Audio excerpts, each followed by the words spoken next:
Picture this. You're slogging through a tropical rainforest with mud up to your shins and a rifle you're not entirely sure will fire.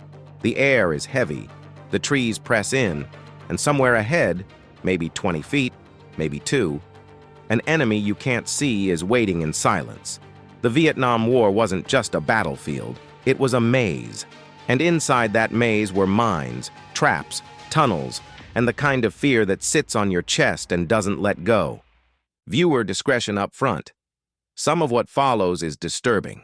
We're here to document, not to glorify, so let's talk honestly about why Vietnam terrified everyone who fought it.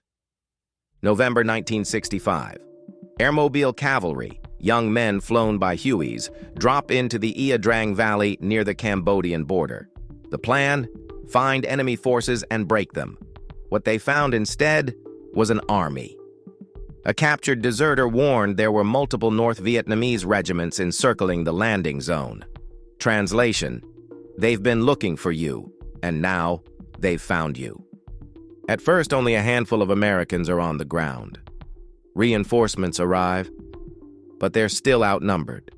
Noon hits, and the jungle erupts. Close range, chaotic.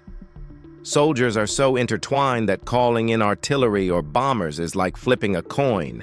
Heads, you save your men. Tails, you hit your men. Night falls and the forest becomes a horror film you can't pause. Probing fire. Footsteps you think you heard. A branch snapping. Was it a branch? After days of brutal fighting, a landing zone is secured. Casualties are heavy on both sides. Some U.S. units pull out, but not all. Pride, orders, confusion, whatever the reason, men remain in the field and move toward another LZ. Ambush. Mortars and automatic fire tear through the column in minutes. Survivors later describe the scene as a long, bloody traffic accident in the jungle. Ia Drang was a message written in fire. This war would not be quick, clean, or predictable. And the enemy? There were two faces. The North Vietnamese Army, organized, centrally directed, trained, supplied. Conventional units capable of large, coordinated attacks.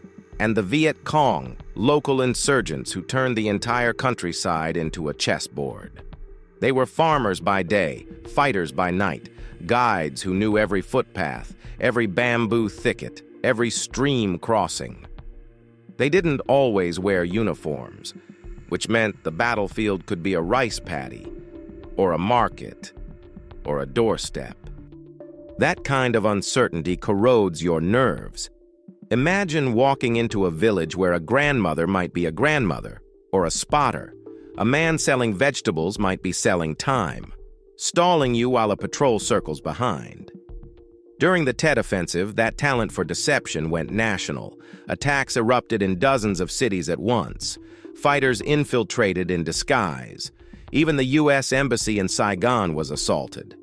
The offensive didn't win the war for the North, but it shattered the illusion that the war was being won by the South and its allies. Sometimes terror isn't only bullets. It's realizing the ground you stand on isn't as solid as you thought. Then there were the tunnels. Miles and miles of them. Arteries beneath the jungle floor linking ammo caches, field hospitals, command posts, and hide sites. To find out what was down there, someone had to go down there. Enter the tunnel rats.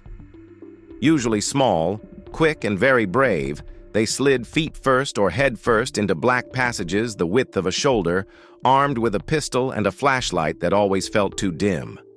The threats? Booby traps, punji stake pits, tripwires, dead ends designed to trap you, and enemies who could be 10 inches from your face around the next turn. Also, snakes, scorpions, centipedes, and the reality that some tunnels barely had breathable air. You learn to move slowly, listen to your own heartbeat, and hope you're the first to see, not the first to be seen. If your palms are sweating just hearing that, imagine living it for months. Psychological warfare didn't stay on paper either. One of the strangest chapters was a U.S. psyop nicknamed Wandering Soul. Loudspeakers, on helicopters or hidden near trails, played recordings of wailing voices, grief-stricken relatives, and spectral warnings, exploiting beliefs about restless spirits of the improperly buried. The goal wasn't firefights, it was sleeplessness, doubt, and dread. Did it work? Hard to quantify, but in a war where the line between night and nightmare was already thin, every whisper mattered. And then there were the rifles. In the early years, the M16 looked great on paper. Light, accurate, high rate of fire. In practice, early versions jammed badly, especially when paired with the wrong propellant and inadequate cleaning kits. If you've ever smacked a printer during a deadline, imagine doing that to your weapon while someone shoots at you. Some soldiers ditched theirs for captured AK-47s because those kept shooting in the mud. It's one thing to fear the enemy. It's another to fear your own gear. The war's shadows also fell on children born of American fathers and Vietnamese mothers, kids often labeled Amerasians, or cruelly called dust of life. Many faced stigma in post-war Vietnam and uncertainty in the United States. Operation Baby Lift airlifted thousands of children as Saigon fell, starting with a flight that crashed, killing scores. Even acts meant to rescue carried their own tragedies. War doesn't end when the shooting stops. Its echoes live in paperwork, in identities, in scars you can't see on a map. Prisons added their own terror. Tiger cages on island facilities were concrete pits barred at the top, tight spaces where movement was pain and time was punishment. Overcrowding, disease, malnutrition, guards tossing caustic chemicals like quicklime, conditions that stripped people to bone and will. When photographs of these cages reached the public, outrage grew. But for the people inside, outrage didn't unlock doors. Combat can also deform the people who fight it.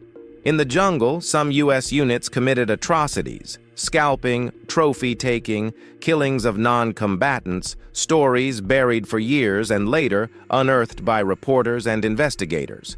Not every soldier, not every unit, but enough to stain the record and the conscience. War's terror isn't only what the other side does. Sometimes it's what your side becomes when fear, anger, and dehumanization are given too much room to grow.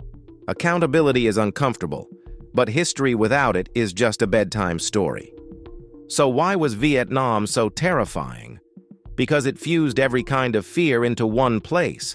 The tactical fear, ambushes at kissing distance, booby traps that punished curiosity, firefights where the jungle itself seemed to shoot back.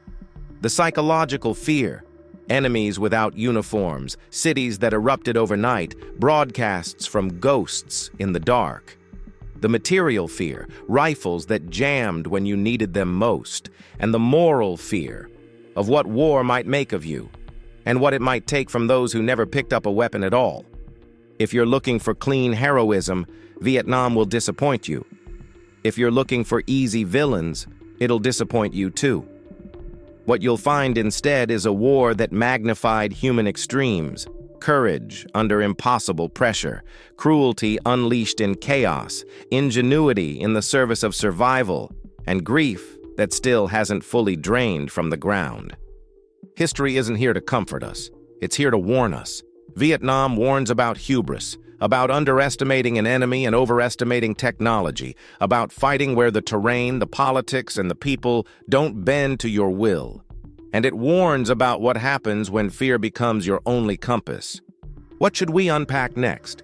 The day-to-day of the Tet Offensive, the air war over the north, or how the Ho Chi Minh Trail kept beating the odds? Drop your pick in the comments. If this deep dive helped you see the war with clearer eyes, like the video, subscribe, and ring the bell so you don't miss what's next.